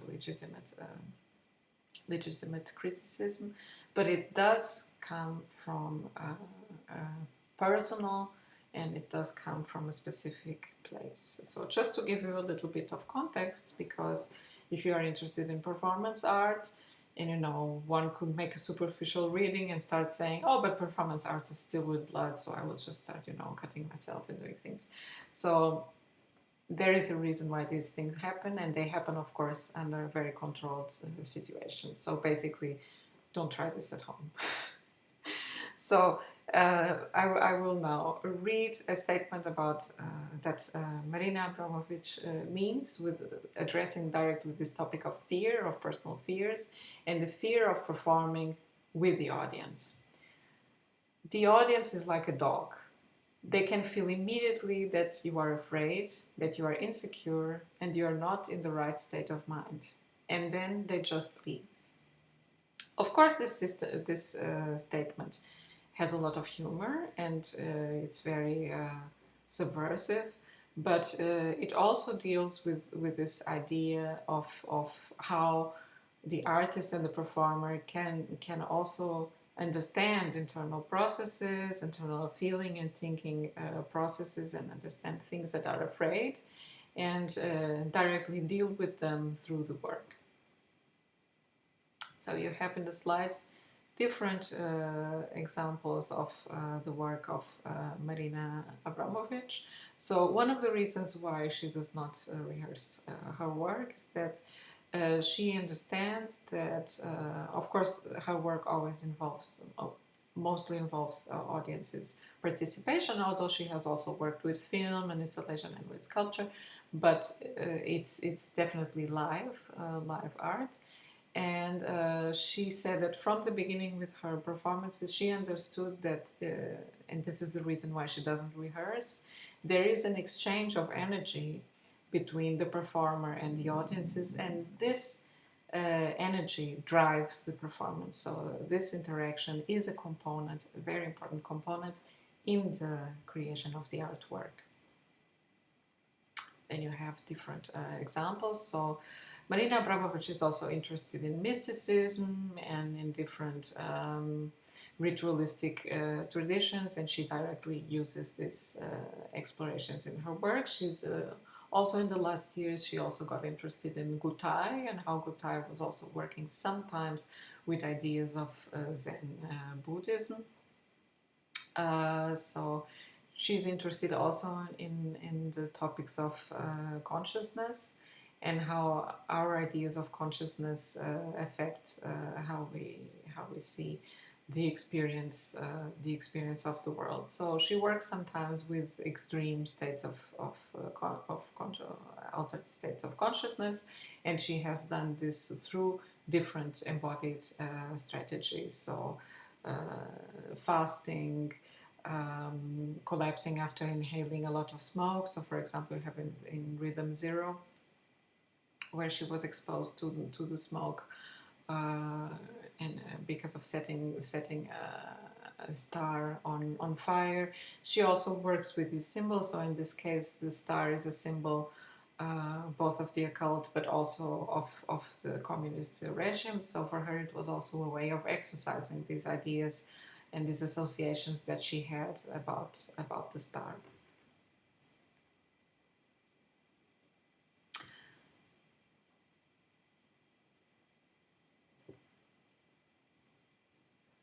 So often exploring these extremes, Marina Abramovic has also exposed herself to dangerous situations. So another example was her piece Rhythm Number 5, in which she was in a gallery setting, and she was completely passive, standing there just with the description saying, "I am the object, and during this period I will take full responsibility for what happens."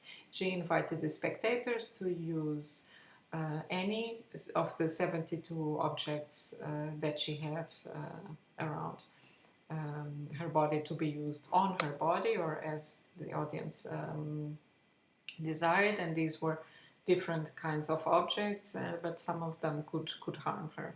So in fact, what happened was that the interaction with the audience became more and more violent, and the audience at some point divided between the ones who wanted to abuse her and the ones who wanted to protect her. And she was there, and this was a long durational piece. She was there standing, just enduring this situation without any kind of motion for 6 hours. And at some point, the performance was interrupted because one of the participants held a gun that was there with a bullet, held a gun to her head. So, of course, the statement here has much more to do with the audience and the instincts of the audience than with the performer. But of course, she created this situation herself, and this was also a strategy often by female artists and by performance artists to use the body and to put the body in this situation of danger to make a statement about something in the world, and in this case, to make a statement about violence. We have here other examples of the work of Marina Abramovic. So she worked for some time with her longtime partner Ulle, German-born artists, and they had this very strong collaboration. They were also a couple, so they lived together, they worked together, and they wanted to create artwork, which was the relationship was also in some ways an artwork, and an artwork which was also focused on artistic production. So they were very interested in this idea of how the energy of two people together could be used to create art, and also on these topics of partnership and mutual dependency, mutual advancement, but also of conflict. This was a relationship that was very characterized by a lot of tensions and a lot of conflicts, and they directly addressed this in the work. At some point, the relationship also ended, but they were together for a long time, and they produced a lot of artwork also during the time they were together.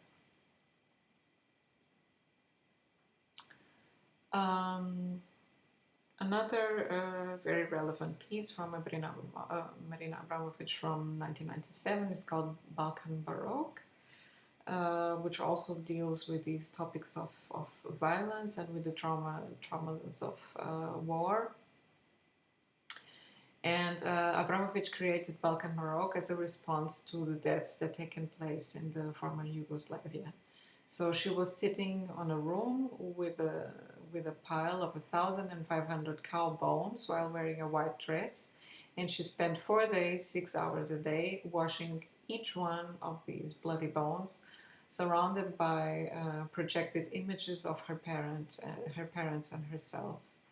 So the performance also included sound and recorded descriptions of methods used in the Balkans for killing rats and singing native folk songs. So the idea of Abramovic was to use this action not just to recount the number of people who were being lost still in modern times by war, but also to remember the lives and the hopes of individuals that were killed, um, by dealing with this idea of cleaning the blood. So how can we clean and wash away this pain and the blood from our hands and from these traces of the war. So in this way, she picks up something that she experienced herself, but also bringing up to universal topics of pain. So the whole idea is also to have this message of not just personal but collective catharsis. More recent work from Marina Abramovic from 2002, The House with an Ocean View. So progressively, Abramovic's work became less and less dedicated to the topic of violence, and also to this topic of abuse. And she became more and more interested in meditation techniques and to exploring different states of consciousness, but through different strategies.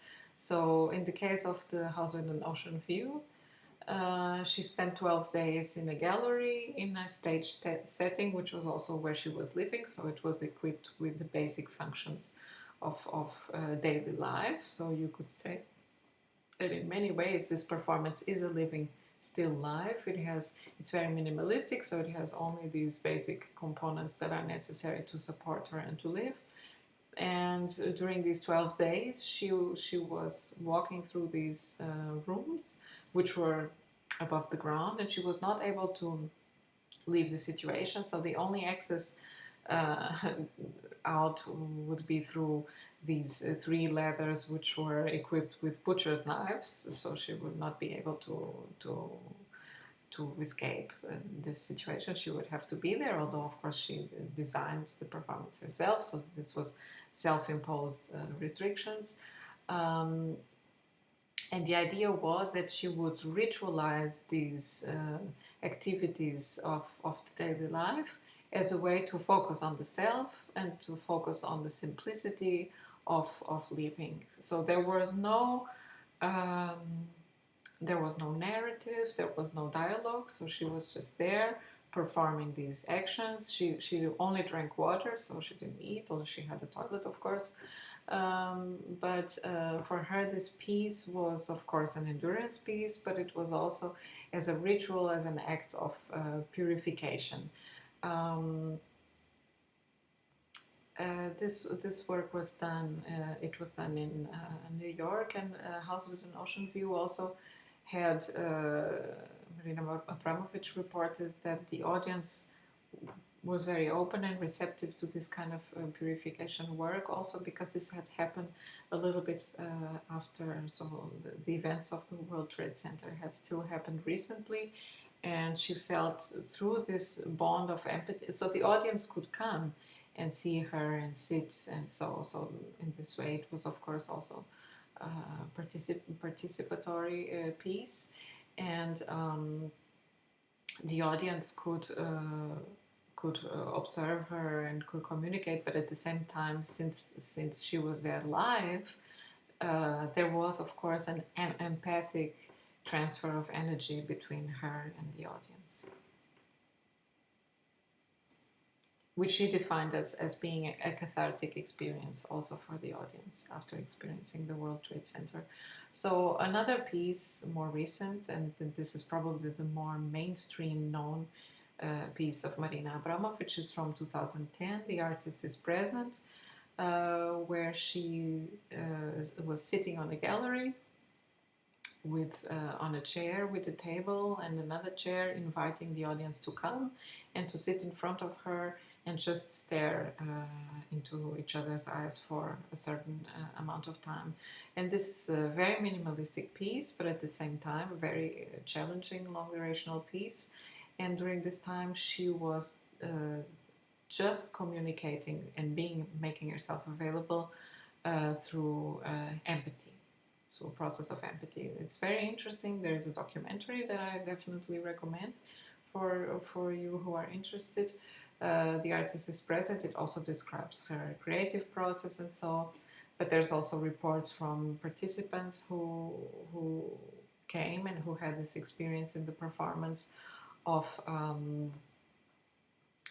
having this communication. And also what happened was that many people, just by having the act of sitting there and looking into the artist and having this eye-to-eye communication, had spontaneous reactions of catharsis. So many people cried, many people felt very intense experiences and wrote to her and wanted to communicate what they had experienced. So in this way, Marina Abramovic also is in some ways having connections with the work of boys. She's also very interested in the healing cathartic potential of performance art. Another artist that also works with these topics of dealing with topics of personal catharsis and with difficult psychological topics is Rebecca Horne, who also had a personal experience of having a prolonged illness and staying for 1 year in isolation in a hospital. And then started to work with the human body and the desire of the human body to extend itself through objects and installations as a way to reach out and to have communication with the outside world. So in the words of Rebecca Horne, looking back at my first pieces, you always see a kind of cocoon, which I used also to protect myself. Like the fence where I can lock myself in, enclose myself, then open and integrate another person into an intimate ritual. This intimacy of feeling and communication was a central part of my performances. So in this case, you have the first example is called Unicorn. And Unicorn was a white wearable sculpture which was designed to be worn specifically by a female performer. So the work of Rebecca Horne is definitely feminist work. And she was inspired to make this piece because she had a colleague or a friend who was in one of her classes who had what she described as a very strange, stiff way of walking. So she designed this apparatus that somehow you see from the bandages that somehow give the body this kind of very structured way of walking, but at the same time have this kind of mythical narrative component of the unicorn. So someone who somehow through these characteristics has a kind of supernatural presence. But also probably Rebecca Horne designed this piece as a kind of liberating tool. So we see that the female body that uses this is free. It has naked breasts. It's performing in a meadow, so with direct contact with the natural elements, and it works also as an extension of the body. And by having this mythical extension, the body somehow through this narrative transcends the limits of being a human body in just a completely objective sense. It acquires this kind of emotional landscape that shows that a human body is much more than just a superficial appearance of the functional human body. It's the human body is an organism which is always inhabited by imaginative, subjective landscapes. So another piece that works with this idea, in this case with the idea of the cocoon, is Der Ein Tänzer from 1978. So Rebecca Horne really is always addressing this balance between these psychological states of light and heavy moods, and also exploring anxieties and depressions, but also the human capacity to deal with such states of being and of feeling, and to make a dialogue between the body and the mind, and how the process of art making and also the process of performance can be accessed to bring healing and balance. So often the work of Rebecca Horne, especially the work of Rebecca Horne, was also important because it deals with different media. It deals with the performative, but also integrates it with the sculptural, and often she integrated it with video and installation, and also the relationships between art and technology. Rebecca Horne also did created some pieces which have robots that paint and that paint through space. So it directly works with the body and technology and the body and space. So all these different components and the possibility of the human body to extend itself.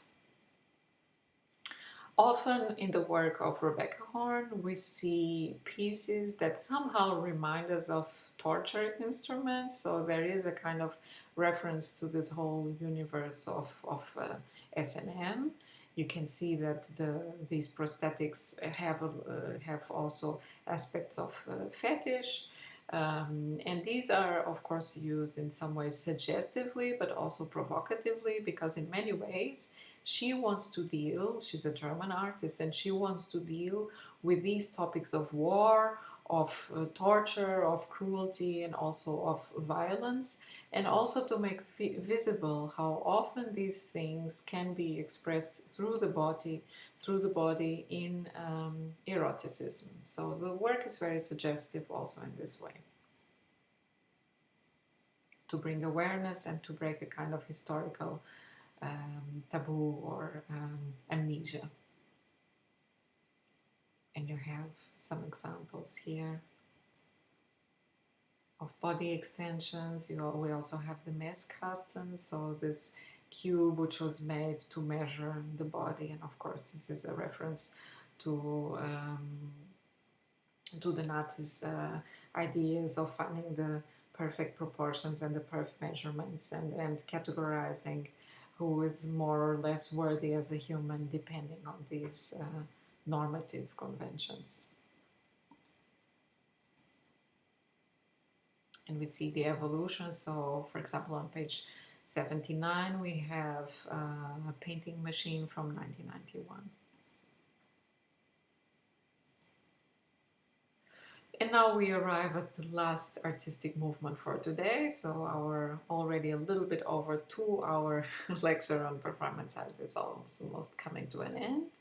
And we arrive at the most extreme manifestation of performance art, which was done in Austria by the Viennese Actionists. So when I said before, don't try this at home, about the work of Marina Abramovic and her incorporation of blood, this was of course serious, but it was more as a joke one. And now when I mention Viennese Actionism, this was really the most hardcore manifestation in terms of performance art. So it really directly worked with violent, explicit art that was collaboratively staged, filmed, and photographed. The Viennese Actionists were very interested in the work of Sigmund Freud, who was of course Austrian and the father of psychoanalysis. But the idea of their violent actions was really to use performance art to exorcise the post-war trauma and to completely break with what they considered was social hypocrisy regarding the atrocities that happened with Nazi occupation. So, of course, many of these artists, they were troubled, tortured individuals themselves, and they used violence to bring a point and also to manifest and exercise their own trauma. So these extreme performances often involved the use of real blood, also urine, entrails of animals, sex, nudity, crucifixions, disemboweled animal cadavers, and often their acts were really violent and provocative and disrespectful, and were performed in public. And the whole idea of doing these extreme actions was for the Viennese Actionisms a way of liberation of the human body, also through what they considered was a way to completely decondition the body, the human body, of any kind of bourgeois norms and values of society. So a form of liberation through violence.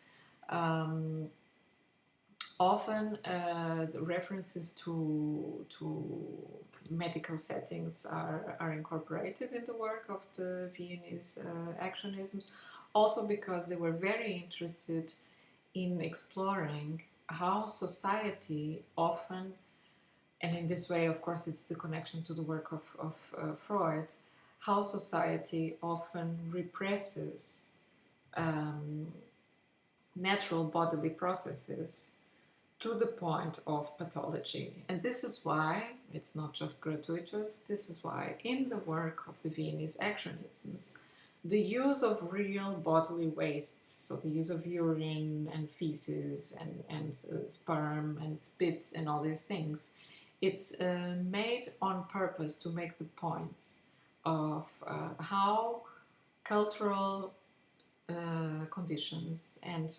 institutions try to repress natural bodily processes leading to manifestations of violence. So in some way it was a way or an artistic statement that say, you are not allowed to keep my body in control anymore. My body will express itself exactly as it needs to express itself in its most extreme violent manifestations. And of course this had individual intentions, but also it had political intentions. But these actions were most of the times extreme. It was also important for the Viennese actionists to say that art doesn't have to be beautiful. And this was also a statement by Marina Abramovic. She has a piece called Art Must Be Beautiful, Artist Must Be Beautiful, which is of course meant ironically. So the Viennese actionists were not interested in creating beautiful art. They were interested in accepting reality just as it is and finding it beautiful even when it's really, really ugly. So really addressing not just vulnerability, but really the things about life that make us extremely uncomfortable and that we are often conditioned to ignore and to reject. So the Viennese actionism has a lot to do with the topics of the abject, so things that would disgust, and pick up these things which would be disgusting and use them as the artwork to confront the viewer with these feelings. So we have here some examples. We have examples from the work of Günter Bross. We also have examples from the work of Rudolf Schwarz-Kogler, who specifically uses this setting, and that's why I meant with institutions and with the idea of control of bodily processes. And in here, for example, in the third action of Rudolf Schwarz-Kogler, he wants to criticize the medical apparatus and the hospital as an institution that is not made to support the body, but potentially to suppress the body and to keep the body under control in a way that it is more harmful than helpful. So we have this performance with the body completely bandaged and having some cables and some wires, and we see that we have no situation of healing. It does not look like a healing situation at all, but it looks like a situation in which the body is treated with very little dignity and more like a tortured situation. And of course this work makes us very uncomfortable because we don't like to see a human body being treated in this way.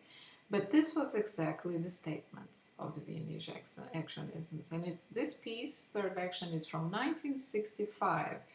And it really brings awareness of what was happening and what still happens, unfortunately, in many medical and health institutions, in which you see people who might be in a situation of helplessness and who do experience physical abuse. So we do not like normally to be confronted with these situations, but in this case, this extreme form of artwork is also raising awareness for the kind of situations that can happen when a human body is in a situation of vulnerability and helplessness. So in this way, it has this capacity to function as a way of raising awareness to these topics.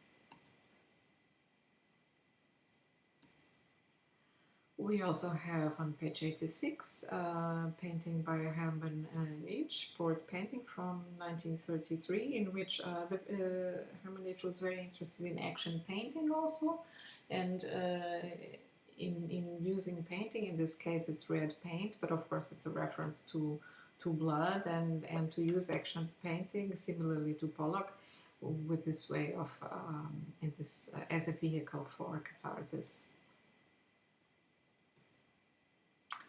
And now we end with the work of Valley Export from 1968, Action Pants Genital Panic, which is definitely a proto-punk piece, we could say. And it is a feminist statement on the objectification of the the female body, of course.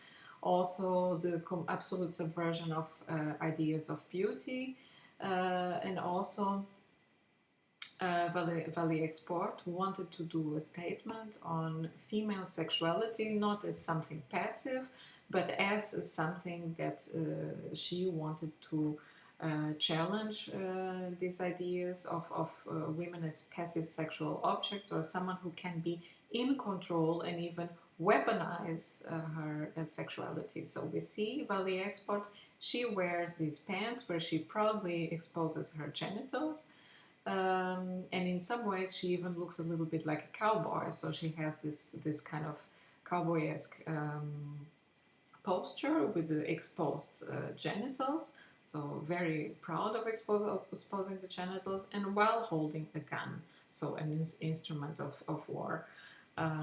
So in this case, weaponizing the idea of female power. Often the work of Export used her own body, as many performance artists, and she also regularly subjected herself to pain and potential humiliation to make strong feminist statements against the conservative Austrian politics of the time, in this case regarding what she considered was the mainstream social oppression of women. And so this is, I leave you with this strong feminist statement.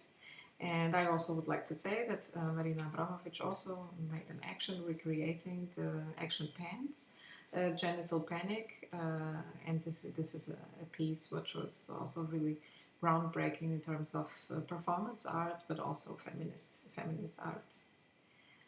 We will talk a little bit more about feminist art, not in the next lesson, but in our last lesson. So we will have one more and then the final one.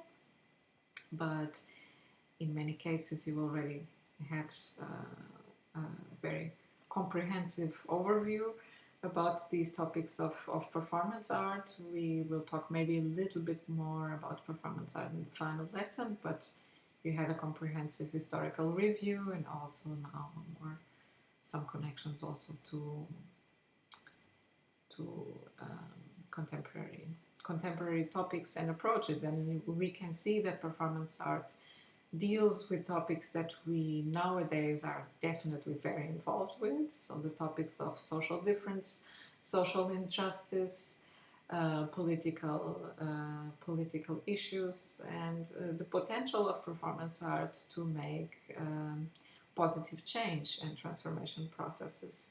So I hope that this lecture was inspiring for you, and I hope that it gives you ideas also of how you can approach the world also through this performative approach.